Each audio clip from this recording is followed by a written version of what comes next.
السلام علیکم ورحمۃ اللہ وبرکاتہ۔ ان الحمد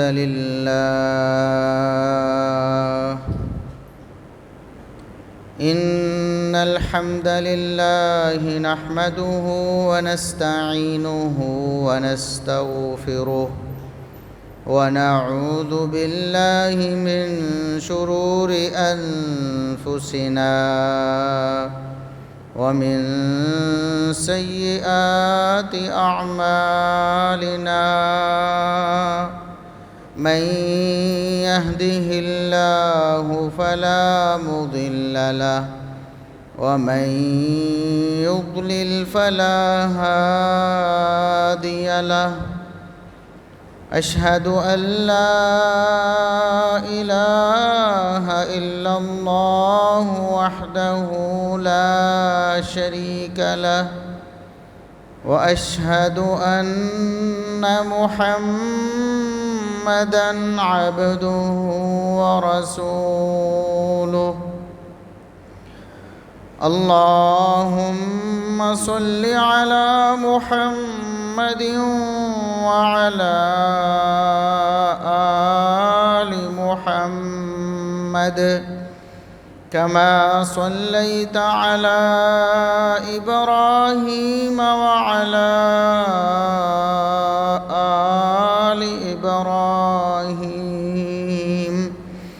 إنك حميد مجيد اللهم بارك على محمد وعلى آل محمد كما باركت على إبراهيم وعلى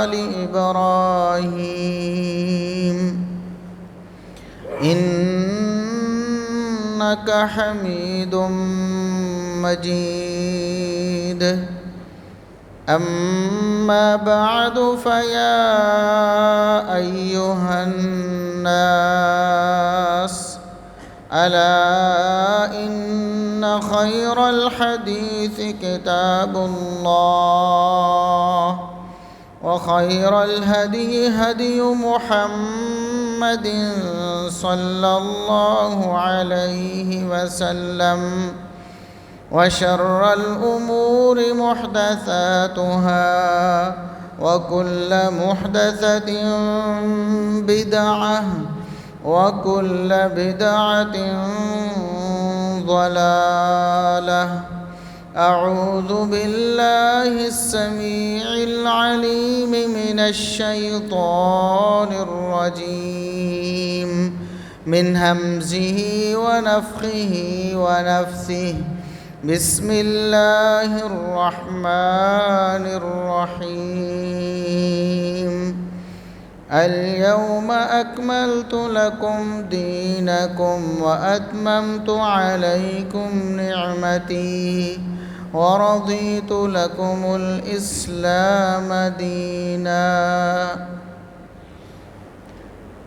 انتہائی قابل احترام بزرگوں، عزیز نوجوان ساتھیوں، معززات و مکرمات، اسلامی ماؤں اور بہنوں، ہر قسم کی حمد و ثنا، تعریف و تمجید، کبریائی، بڑائی، رفعت و عظمت اللہ احکم الحاکمین اور رب العالمین کے لیے بے شمار لا تعداد بے حد و حساب درود و سلام سید الانبیاء والمرسلین جناب محمد الرسول اللہ صلی اللہ علیہ وسلم کی ذات اقدس پر ربیع الاول کا مہینہ گزر رہا ہے۔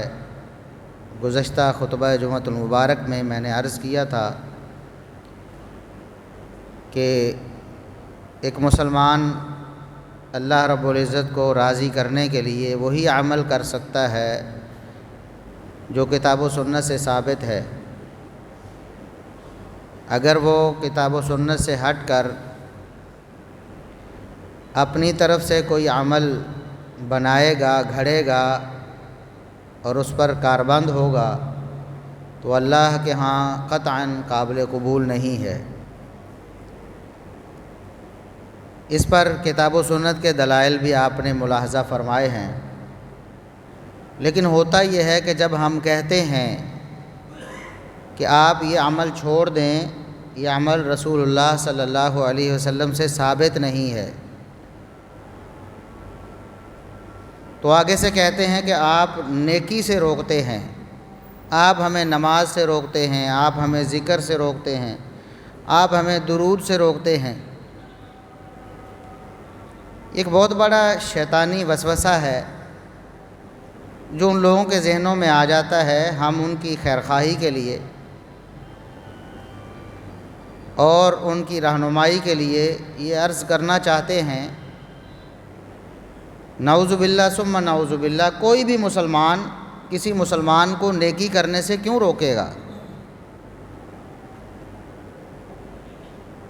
بالکل ایسی ہی بات صحابہ کرام سے بھی کہی جاتی تھی جب وہ روکتے تھے نا لوگوں کو۔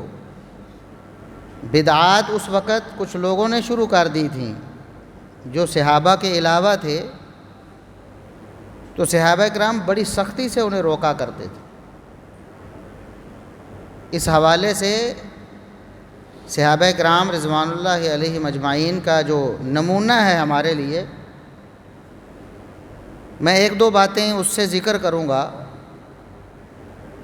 کہ وہ کس قدر بدعات کے مخالف تھے، اور وہ اس چیز کو سمجھتے تھے کہ جب انہیں کہا جائے گا کہ یہ کام نہ کرو تو آگے سے یہ کہیں گے کہ آپ نیکی سے روکتے ہیں۔ چنانچہ جامع ترمذی میں حدیث موجود ہے صحیح سند کے ساتھ کہ سیدنا عبداللہ ابن عمر رضی اللہ عنہما، ان کے پاس ایک شخص نے چھینک ماری۔ نافع مولا ابن عمر جو تابعی ہیں وہ اس بات کو بیان کرتے ہیں کہ ایک شخص نے سیدنا عبداللہ بن عمر رضی اللہ عنہما کے پاس چھینک ماری، اور چھینک مارنے کے بعد اس نے کہا الحمدللہ والسلام علی رسول اللہ، میں اللہ کی تعریف کرتا ہوں اور رسول اللہ صلی اللہ علیہ وسلم پر سلام پڑھتا ہوں۔ کتنی اچھی بات ہے رسول اللہ صلی اللہ علیہ وسلم پر سلام پڑھنا۔ قرآن نے حکم دیا ہے یا ایھا الذین آمنوا صلوا علیہ وسلموا تسلیما، آپ پر درود بھی پڑھا جائے اور سلام بھی بھیجا جائے۔ اس شخص نے چھینک مارنے کے بعد سلام پڑھا ہے رسول اللہ صلی اللہ علیہ وسلم پر۔ ہماری دعوت اور صحابہ کی دعوت بالکل ایک ہے۔ جو کام صحابہ کرام کرتے تھے، جس انداز سے کرتے تھے، ہم بھی اللہ کے فضل و کرم سے اسی انداز سے وہی کام کرتے۔ عبداللہ ابن عمر رضی اللہ عنہما فرمانے لگے کہ سنو، میں بھی اللہ کی حمد کرتا ہوں اور سلام میں بھی رسول اللہ صلی اللہ علیہ وسلم پر پڑھتا ہوں۔ شبہ کا جواب پہلے ہی دے دیا، روکنے سے پہلے کہا کہ دیکھو میں نہ اللہ کی حمد کا منکر ہوں نہ رسول اللہ صلی اللہ علیہ وسلم پر سلام کا منکر ہوں۔ کون ہے یہ ہستی؟ عبداللہ ابن عمر رضی اللہ عنہما، رسول اللہ صلی اللہ علیہ وسلم کے جلیل القدر صحابی۔ لیکن جو بدعتی ہوتا ہے نا، بدعتی، وہ اگلے بندے کی قدر نہیں دیکھتا، اس کا جذبہ نہیں دیکھتا، وہ صرف اپنی بدعت کو مد نظر رکھ کے فوراً رد عمل دیتا ہے کہ آپ نیکی سے روکتے ہیں۔ تو اس لیے عبداللہ ابن عمر رضی اللہ عنہما نے اس کا منہ بند کرنے کے لیے پہلے ہی کہہ دیا کہ دیکھو میں حمد و سلام کا کوئی منکر نہیں ہوں، میں بھی کرتا ہوں، لیکن ولیکن لیس ہاکذا علمنا رسول اللہ صلی اللہ علیہ وسلم، ہم بھی حمد و سلام پڑھتے ہیں، لیکن جس موقع پر اور جس انداز سے تم نے پڑھا ہے یہ رسول اللہ صلی اللہ علیہ وسلم کی تعلیم نہیں ہے۔ فرمایا کہ اس موقع پر رسول اللہ صلی اللہ علیہ وسلم نے ہمیں کچھ اور سکھایا ہے۔ آپ نے ہمیں بتایا ہے کہ الحمدللہ علی کل حال کہا جائے۔ اس موقع پر رسول اللہ صلی اللہ علیہ وسلم نے سلام پڑھنا نہیں سکھایا ہے، لہٰذا اس کام سے رک جاؤ۔ یہ عبداللہ ابن عمر رضی اللہ عنہما کی دعوت ہے اور ہماری دعوت بھی ہے کہ جس انداز سے آپ یہ کام کرتے ہو. ہم کہتے ہیں نا کہ یہ درود کی جو محفلیں لگاتے ہو اجتماعی درود کی، یہ ناجائز ہیں. تو ہمیں کہا جاتا ہے آپ درود سے روکتے ہو، آپ درود کے دشمن ہو. ہمیں کہتے ہیں کہ مر گیا مردود، نہ فاتحہ نہ درود. ہم کہتے ہیں کہ جس طریقے سے تم فاتحہ پڑھتے ہو قبر پہ جا کے، لیس ہاکذا علمنا رسول اللہ صلی اللہ علیہ وسلم، ہمیں رسول اللہ صلی اللہ علیہ وسلم نے ایسا نہیں سکھایا ہے. اور ہماری یہ بات اپنی نہیں ہے، عبداللہ ابن عمر رضی اللہ عنہما کی. جس طرح آپ یہ مجلسیں محفلیں لگا کر اجتماعی طور پر درود کی محفلیں کرتے ہو، لیس ہاکذا علمنا رسول اللہ صلی اللہ علیہ وسلم، ہمیں رسول اللہ صلی اللہ علیہ وسلم نے یہ تعلیم ایسے نہیں دی ہے. تو صحابہ کرام کا کیا طریقہ، تھوڑی سی بات دیکھتے فوراً رد عمل دیتے، کیونکہ معاملہ اتنا حساس ہے کہ دین میں جس نے اپنی طرف سے تھوڑی سی بات بھی بنائی ہے اس کی بربادی کا سبب ہے. نیکی اور اللہ رب العزت کی رضا اس سے حاصل نہیں ہوتی. اسی طرح سیدنا عبداللہ ابن مسعود رضی اللہ عنہ جلیل القدر صحابی ہیں، فقیہ امت بھی کہا گیا انہیں، اور ہمارے بھائی بھی ان کو فقہاء صحابہ میں سے سب سے اعلیٰ مرتبے فائز کرتے ہیں کہ جن چند صحابہ کی فقاہت بہت زیادہ تھی ان میں ایک عبداللہ ابن مسعود رضی اللہ عنہ بھی تھے. ہم بھی یہی کہتے ہیں. یہ سنن دارمی میں امام دارمی رحمۃ اللہ علیہ نے اپنی سند سے، صحیح سند سے ان سے نقل کیا ہے کہ عبداللہ ابن مسعود رضی اللہ عنہ آخری عمر میں نابینا ہو گئے تھے، آنکھوں نے کام کرنا چھوڑ دیا تھا. چنانچہ ہوتا یہ کہ فجر کے وقت لوگ ان کے گھر کے باہر آ جاتے فجر سے پہلے کہ عبداللہ ابن مسعود رضی اللہ عنہ اپنے گھر سے باہر نکلیں گے تو ہم انہیں لے کر مسجد میں جائیں گے، کیونکہ نابینا ہو گئے تھے تو ان کے ساتھ چلیں گے. تو ایک دن سیدنا ابو موسیٰ اشعری رضی اللہ عنہ پہلے مسجد میں چلے گئے فجر سے کچھ دیر پہلے ہی، اور جا کر دیکھا کہ کچھ لوگ دائرے بنا کے بیٹھے ہیں. دائروں کی شکل میں ایک شخص مرکزی کردار ہے اور باقی سارے کے سارے اس کی بات مان رہے ہیں. وہ انہیں کہتا ہے کہ 100 دفعہ سبحان اللہ پڑھو. وہ سارے 100 دفعہ سبحان اللہ پڑھتے ہیں. جب 100 دفعہ مکمل ہو جاتی ہے تو وہ کہتا ہے 100 دفعہ الحمدللہ پڑھو. وہ 100 دفعہ الحمدللہ پڑھتے. لا الہ الا اللہ پڑھو. وہ سارے لا الہ الا اللہ پڑھتے. اجتماعی ذکر کی محفل ہو رہی. الفاظ پہ غور کرنا ہے، اجتماعی ذکر کی محفل ہو رہی. یہ جو ہمارے ہاں ہو کی جلیاں پڑتی ہیں لوگ مل کر، ہمارے ہاں نماز کے بعد بھی لا الہ الا اللہ کے ورد ہوتے ہیں. اس طرح ہم روکتے ہیں تو ہمیں کہا جاتا ہے تم لا الہ الا اللہ کے بھی منکر ہو گئے ہو، ہمیں لا الہ الا اللہ بھی پڑھنے نہیں دیتے. تو ابو موسیٰ اشعری رضی اللہ عنہ نے جب یہ دیکھا کہ یہ تو کوئی عجیب و غریب ہی کام کر رہے ہیں، اس سے پہلے تو نہ رسول اللہ صلی اللہ علیہ وسلم کے دور میں نہ صحابہ کرام نے ایسا کوئی کام نہیں کیا. دیکھ کر پریشان ہو گئے، فوراً بھاگے عبداللہ ابن مسعود رضی اللہ عنہ کے گھر آ گئے. انہیں پتہ تھا کہ ابھی عبداللہ بن مسعود رضی اللہ عنہ نے مسجد میں آنا ہے، ابھی گھر سے نکلے نہیں ہیں. تو وہاں پہنچ گئے اور جا کر جیسے ہی عبداللہ ابن مسعود رضی اللہ عنہ باہر تشریف لائے تو ان کے سامنے عرض کیا. ابو موسیٰ اشعری رضی اللہ عنہ بھی جلیل القدر صحابی ہیں. عرض کرنے لگے کہ میں نے ایک بڑی عجیب بات دیکھی ہے. مسجد میں گیا ہوں تو وہاں لوگ ٹولیوں میں بیٹھے ہوئے ایک بڑا دائرہ بنا ہوا ہے. ایک شخص کہتا ہے 100 دفعہ یہ کرو، وہ سارے 100 دفعہ کرتے ہیں. پھر دوسرا حکم دیتا ہے، پھر تیسرا، پھر چوتھا. تو اس طرح ذکر کی ایک مجلس لگی ہوئی ہے. بظاہر تو دیکھنے کو اچھا کام کر رہے ہیں، سبحان اللہ، الحمدللہ، لا الہ الا اللہ، کتنے قیمتی ترین کلمات ہیں. توحید کی گواہی بھی ہے، اللہ کی حمد و ثنا بھی ہے. تو میں نے کہا کہ میں آپ سے مشورہ کروں کہ کیا کرنا چاہیے، کیا اس کو درست سمجھنا چاہیے؟ عبداللہ ابن مسعود رضی اللہ عنہ انہوں نے بہت سخت رد عمل دیا. کہا ابو موسیٰ تم انہیں کہہ کر کیوں نہیں آئے ہو کہ یہ جو تم سبحان اللہ الحمدللہ اللہ اکبر لا الہ الا اللہ یہ جو شمار کر رہے ہو نا، یہ اپنی نیکیاں نہیں برائیاں شمار کرو کہ تم نے 100 دفعہ گناہ کیا ہے، پھر 100 دفعہ اللہ کی نافرمانی کی ہے، پھر 100 دفعہ دین سے بغاوت کی ہے، تم نے انہیں یہ کیوں نہیں کہہ دیا؟ فوراً کیوں نہیں کہا کہ تم اللہ کی نافرمانی کر رہے ہو، یہ درست نہیں ہے، چلو مجھے لے کر چلو. عبداللہ ابن مسعود رضی اللہ عنہ کو صحابہ اور تابعین جو بھی ان کا انتظار کر رہے تھے مسجد میں لے کے گئے،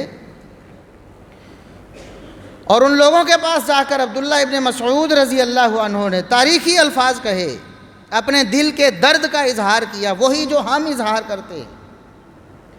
فرمایا وَيْحَكُمْ یا امت محمد، اور نبی کی امت تمہیں کیا ہو گیا ہے،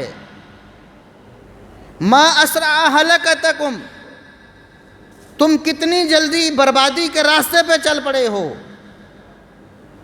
ہؤلاء صحابۃ نبیکم متوافرون، خدا کا خوف کرو اگر ابھی تو نبی کریم صلی اللہ علیہ وسلم کے صحابہ کثیر تعداد میں تمہارے پاس موجود ہیں، یہ نبی صلی اللہ علیہ وسلم کے کپڑے ہمارے پاس موجود ہیں، ابھی وہ بھی پوسیدہ نہیں ہوئے، یہ آپ کے برتن ہمارے پاس موجود ہیں جنہیں ہم بطور تبرک استعمال کرتے، ابھی وہ ٹوٹے نہیں ہیں، تم نے اس سے پہلے ہی نبی کے دین کو برباد کرنا شروع کر دیا ہے. فرمایا کہ 2 صورتیں ہو سکتی ہیں، بتاؤ ان میں سے تم کس صورت پر ہو، یا تو تم محمد الرسول اللہ صلی اللہ علیہ وسلم سے بڑھ کر کوئی اچھا طریقہ لے کر آئے ہو، یا پھر گمراہی کا دروازہ کھول رہے ہو. اب بتاؤ تم کیا کر رہے ہو، کیا نبی سے بہتر طریقہ تمہارے پاس تھا کہ تم نے اس کا اظہار شروع کر دیا، یا پھر گمراہی کا دروازہ کھول رہے ہو؟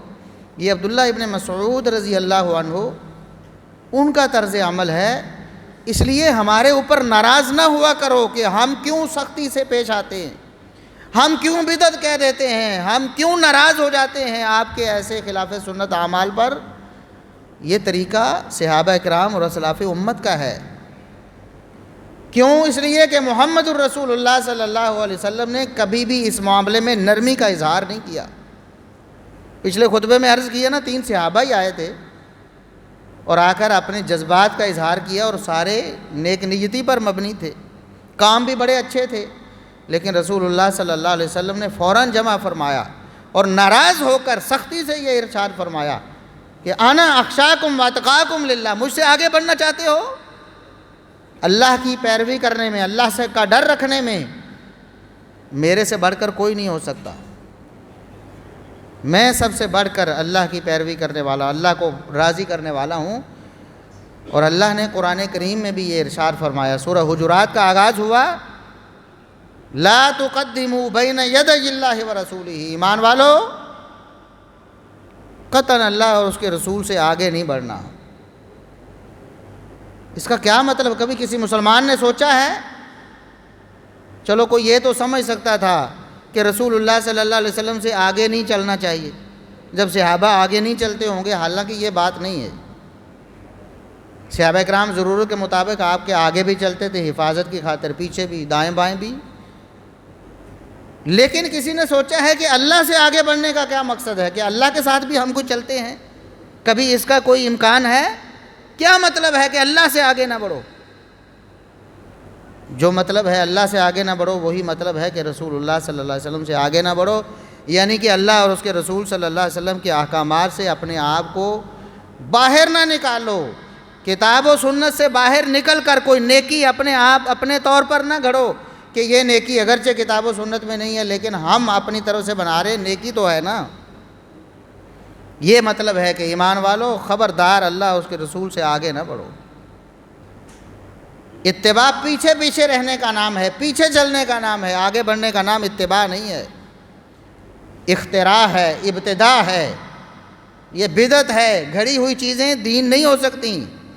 من عامل عملا لیس علیہ امرنا فہو رد، یہ وہ فرمان رسول صلی اللہ علیہ وسلم کی تشریح ہے کہ آپ نے فرمایا جس نے کوئی بھی عمل کیا، ایسا عمل لیس علیہ امرنا، جس پر ہماری مہر نہیں ہے، جو ہمارا طریقہ نہیں ہے، جو ہمارے فرامین کے علاوہ ہے، وہ مردود ہے، اس کا اللہ کے ہاں کوئی بھی نہ اجر و ثواب ہے، نہ اس کی کوئی وقت اور حیثیت ہے۔ یہ ہماری دعوت ہے۔ پھر ایک بہت بڑا شبہ یہ پیش کیا جاتا ہے، دیکھیں جی آپ نے پنکھے لگائے ہوئے ہیں، آپ نے لائٹیں لگائی ہوئی ہیں، آپ نے اے سی لگائے ہوئے ہیں، آپ نے گھڑی پہنی ہوئی ہے، آپ کے پاس موبائل ہے، یہ بدعت نہیں ہے؟ آپ کے پاس کار ہے، آپ کے پاس ہوائی جہاز پہ سفر کرتے ہیں، ہیلی کاپٹر پہ اڑتے ہیں، یہ چیزیں بدعت نہیں ہیں؟ آپ کو دین میں ہی بدعت نظر آتی؟ یہ تو اللہ رب العزت نے قرآن کریم میں ہمیں بتایا ہے۔ ایک ہے دینی معاملات جن کا تعلق عبادات سے ہے، وہ اللہ نے مکمل کر دیا، الیوم اکملت لکم دینکم واتممت علیکم نعمتی ورضیت لکم الاسلام دین۔ آج کے دن دین مکمل ہو چکا ہے، اس میں کوئی کمی بیشی نہیں ہو سکتی۔ اللہ رب العزت نے اپنی نعمت کو، دین اسلام کو مکمل کر دیا ہے، اب اس میں کوئی گنجائش نہیں، نہ کمی کی نہ بیشی کی۔ لیکن دنیاوی آسائشوں کے بارے میں اللہ رب العزت نے قرآن میں ہی فرمایا ہے، سورہ نحل میں، والخیل والبغال والحمیر لترکبوها وزینہ ویخلق ما لا تعلمون، کہ اللہ نے تمہاری آسائش کے لیے بہت سی نعمتیں بنائی ہیں۔ اس وقت جب قرآن نازل ہوا تو فرمایا تمہارے لیے گھوڑے ہیں، خچر ہیں، گدھے ہیں، کس لیے؟ لترکبوها، تاکہ تم ان پر سواریاں کرو، سوار ہو کر ایک جگہ سے دوسری جگہ جاؤ، سامان لے کر جاؤ۔ تمہارے لیے زینت بھی ہے، گھوڑا زینت بھی ہے، سواری بھی ہے، جس طرح گاڑی آپ کی زینت بھی ہے، آپ کی سواری بھی ہے۔ تو یہ چیزیں آج موجود ہیں، اللہ نے قرآن میں فرمایا آج یہ چیزیں موجود ہیں، لیکن وَيَخْلُقُ مَا لَا تَعْلَمُونَ، تمہیں نہیں پتا کہ اللہ اور کون سی بنانے والا ہے۔ دنیاوی آسائشوں کے بارے میں اللہ نے فرمایا کہ یہ بڑھتی رہیں گی، یہ بڑھتی رہیں گی اور اللہ بڑھاتا رہے گا، لیکن دینی معاملات، عبادات کے بارے میں فرمایا کہ مکمل ہو چکی، ان میں کمی بیشی کی کوئی گنجائش نہیں۔ اس لیے اس فرق کو سمجھیں، ایک دنیاوی آسائشیں ہیں اور ایک عبادات ہیں۔ ہم نے کب کہا کہ اے سی میں نماز پڑھنے کا زیادہ ثواب ملتا ہے؟ ہم نے کب کہا کہ پنکھا لگا ہو تو نماز کا 70 گنا ثواب زیادہ ہو جاتا ہے؟ ہم نے کب کہا کہ ہیٹر کے سامنے نماز پڑھنے سے یہ ثواب ملتا ہے؟ تم نے تو کہا کہ 12 ربیع الاول کو اچھے کپڑے پہنو، نعرے لگاؤ، جھنڈیاں لگاؤ، روشنیاں کرو، تمہیں یہ ملے گا۔ تم نے اس کو عبادت بنایا ہے، بطور ثواب کیا ہے، اور عبادت میں غلو کر کے دین میں ایک نیا کام گھڑا ہے۔ اور بلکہ دین اسلام نے جو 2 عیدیں دی ہیں، عید الفطر اور عید الاضحیٰ، یہ اللہ نے عنایت فرمائی ہیں، یہ خوشی کے موقع ہیں، یہ مسلمانوں کے تہوار ہیں۔ تم نے کہا کہ یہ تیسری عید ان سے بھی بڑی ہے، یعنی تم جو چیز گھڑو وہ اللہ اس کے رسول سے دی ہوئی چیز سے بھی بڑی خوشی کا سبب بنے۔ اب بتاؤ کہ کیا ایک مسلمان ایسا سوچ سکتا ہے اور ایسا کہہ سکتا ہے؟ رسول اللہ صلی اللہ علیہ وسلم کی تعلیمات بڑی واضح ہیں۔ وہ تو جب بدعتی قیامت کے دن آئیں گے نا، حوض کوثر پہ روک لیا جائے گا، آپ کو بتایا جائے گا کہ آپ کو نہیں پتا کہ انہوں نے آپ کے بعد کتنی بدعتیں گھڑی تھیں، تو رسول اللہ صلی اللہ علیہ وسلم بجائے سفارش کرنے کے قیامت کے دن بھی غصے ہو جائیں گے، فرمائے کہ سحقاً لمن غیر آبادی، ایسے بدبختوں کو میری نظروں سے دور کر دو، میں انہیں دیکھنا بھی برداشت نہیں کرتا۔ حالانکہ ایک لمحہ پہلے پوچھ رہے ہوں گے کہ ان کو روکا کیوں ہے، یہ تو میرے لگ رہے ہیں۔ اس لیے بدعت دین میں کسی روح رعایت کی کوئی مستحق نہیں ہے۔ جنہوں نے بھی بدعت کی ہے ہمیشہ حسن نیت سے کی ہے، اچھی نیت سے، ثواب کی نیت سے کی ہے۔ لیکن ہم پچھلے خطبہ میں عرض کر چکے ہیں کہ 3 شرطیں جب تک پوری نہ ہوں، ایمان، نیک نیتی اور تیسری سنت، جب تک رسول اللہ صلی اللہ علیہ وسلم کے طریقے کے مطابق نہ ہو اس وقت تک مردود ہے، اللہ کے ہاں اس کا کوئی اجر و ثواب نہیں، بلکہ وبال کا سبب بنے گی۔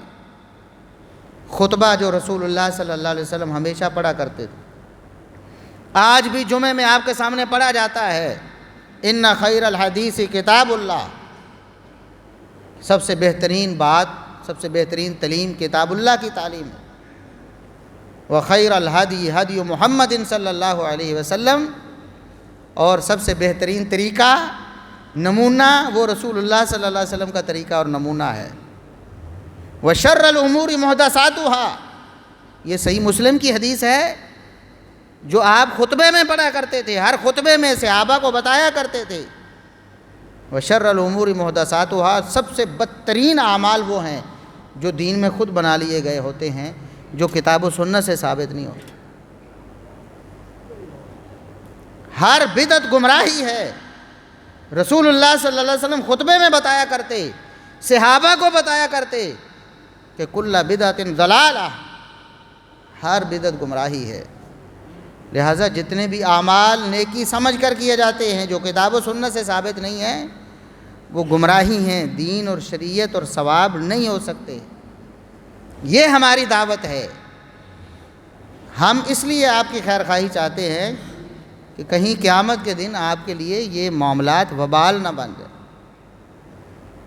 یقیناً نیکی وہی ہے، اللہ کی رضا کا سبب وہی عمل بنے گا جو کتاب و سنت سے ثابت ہے۔ کتاب و سنت سے ہٹ کر کوئی عمل کیا گیا وہ آپ کے لیے نجات کا سبب نہیں بنے گا، بلکہ آپ کے لیے وبال کا سبب بنے۔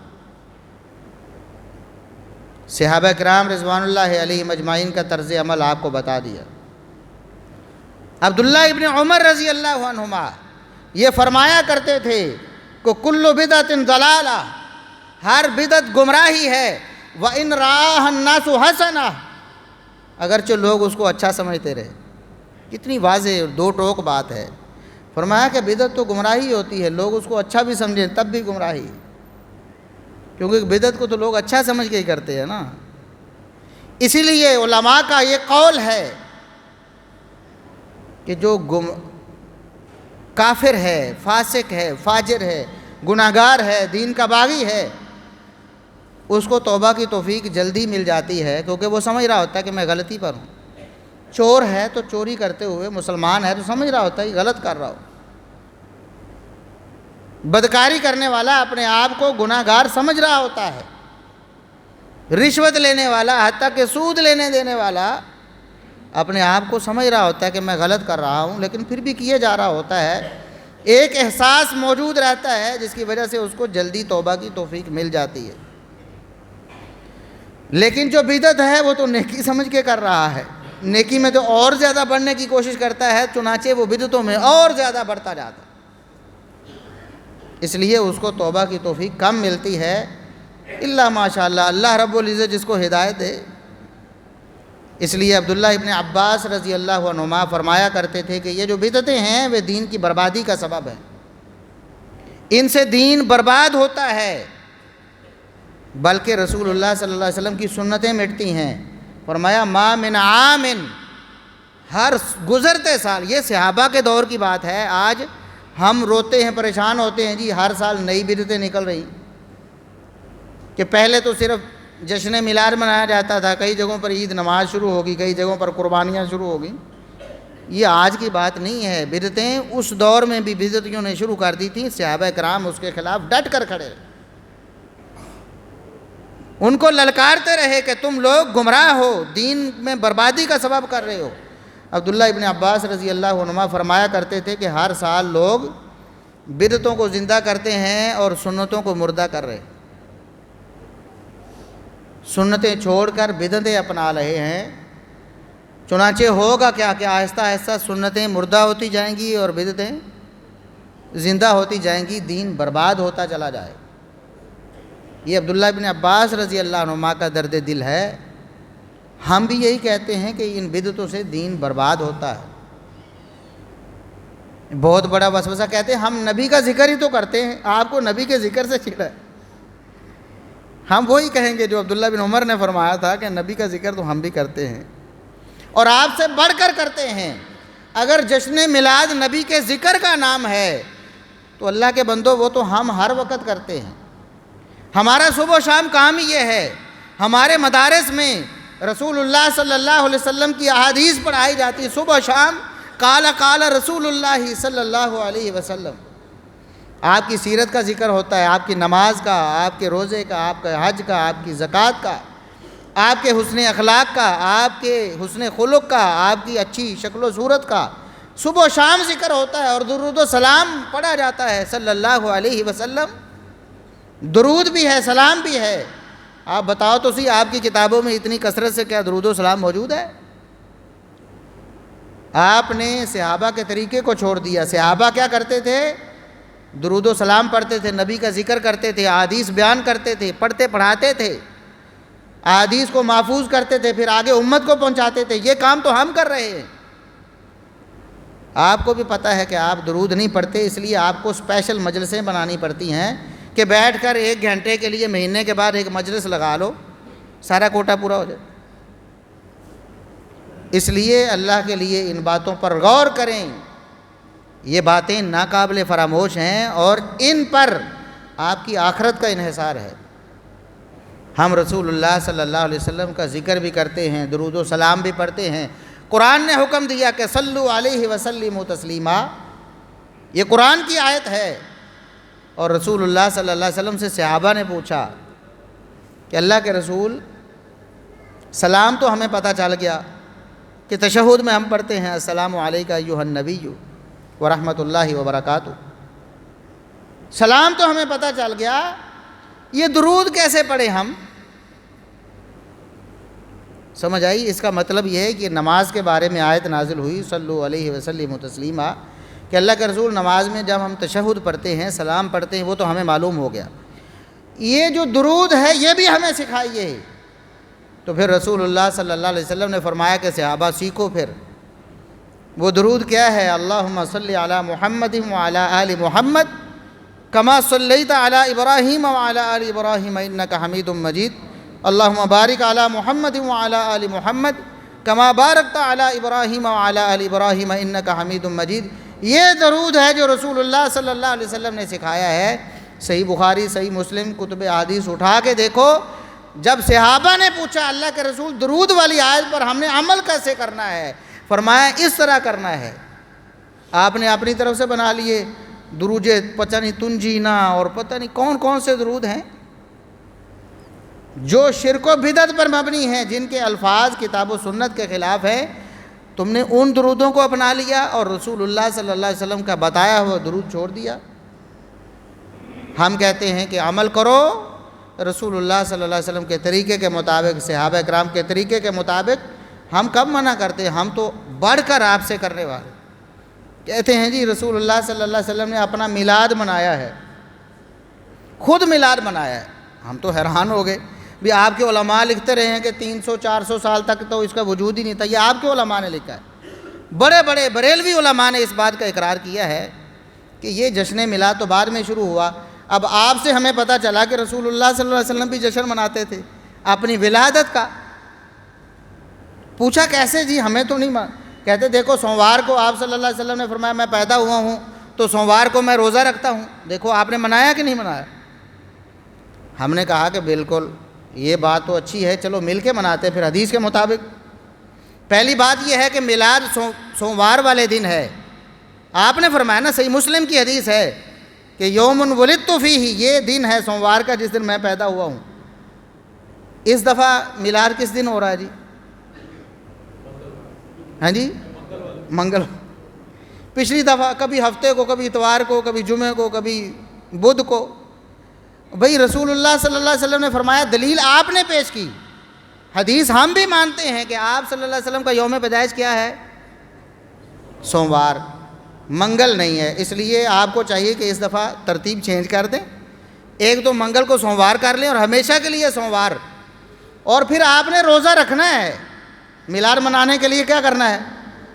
لو اگر اس پر آپ عمل شروع کر دیں آپ کا سارا جلوس سب کچھ ختم. کہ پیٹ کا تو چکر ہوتا ہے، روزہ رکھ لیا تو ختم. اور دوسری بات یہ پھر سالانہ نہیں، ماہانہ بھی نہیں، یہ تو ہفتہ وار ہے. آپ نے فرمایا کہ میں ہر سوموار کو روزہ رکھتا ہوں اس لیے کہ اس دن میں پیدا ہوا ہوں. ہم کہتے ہیں اگر اس طرح آپ نے منانا ہے تو بسم اللہ، ہم مل کر مناتے ہیں. یہ سارے شبہات ہیں. اللہ رب العزت سے دعا ہے کہ اللہ رب العزت ہمیں ہمیشہ کتاب و سنت پر عمل کرنے کی توفیق عطا فرمائے، اس طریقے کے مطابق ہمیں کتاب و سنت پر عمل کرنے کی توفیق عطا فرمائے جو صحابہ کرام نے اختیار کیا، کیونکہ اللہ رب العزت نے ان کو معیار ایمان اور معیار ہدایت قرار دی. فرمایا کہ ان کی طرح ایمان لاؤ گے، ان کی طرح عمل کرو گے تو تب ہدایت یافتہ ہوگے. صحابہ کرام نے کبھی یہ تصور تک موجود نہیں. ہم نے پوچھا جی صحابہ کرام نے کبھی منایا ہے، کبھی جلوس نکالا ہو، کوئی جھنڈیاں لگائی؟ نہیں جی وہ نہیں منایا. کیوں؟ کہتے وہ تو جہاد میں اتنے مصروف رہے تھے، ہر وقت تلوار ان کے کندھے پہ رہتی تھی، ان کو موقع ہی نہیں ملا. تو اللہ کے بندو آپ بھی جہاد کرو. پھر رسول اللہ صلی اللہ علیہ وسلم کا اگر یوم میلاد سالانہ 12 ربیع الاول کو منانا، حالانکہ اس میں اختلاف ہے، میں بتا چکا ہوں کہ 9 ربیع الاول راجح ہے. 10 محرم کا بھی قول عبد القادر جیلانی رحمۃ اللہ علیہ سے ثابت ہے. یہ کوئی حتمی تاریخ تھی ہی نہیں، اور اللہ کی یہ سنت ہے کہ اس نے اپنے انبیاء کے بارے میں پیدائش اور وفات کی تاریخوں کو محفوظ رہنے ہی نہیں دیا. اتنی بڑی بات تھی تو محفوظ کیوں نہ رہی؟ سوموار کا دن ہمیں معلوم ہے، یہ یقینی ہے. 12 ربیع الاول یقینی بھی نہیں ہے اور ثابت بھی نہیں. تو صحابہ کے طریقے کو اختیار کرو نا. انہوں نے نبی کریم صلی اللہ علیہ وسلم کی پیروی کر کے، آپ صلی اللہ علیہ وسلم پر جان نثاری کر کے، آپ صلی اللہ علیہ وسلم کے حکم پر عمل کر کے آپ صلی اللہ علیہ وسلم کو خوش کیا ہے. آپ بھی اسی طریقے کے مطابق خوش کریں. اللہ رب العزت ہمیں عمل کی توفیق عطا فرمائے. وآخر دعوانا ان الحمد للہ رب العالمین.